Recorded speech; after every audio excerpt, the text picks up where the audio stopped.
Hello YouTube friends, અમે જઈએ છીએ દાર્જિલિંગથી લાચુંગ અને લાચુંગથી 0 પોઈન્ટ ઉપર, જ્યાં રાત્રે જ બરફ વર્ષા થઈ હતી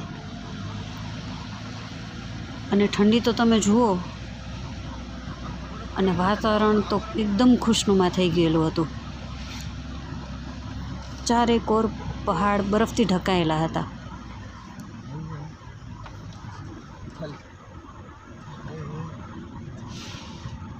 અમે પહેલી વખત ત્યાં ગયા, જાણે અહીંયા જ રહી જવાનું મન થાય છે.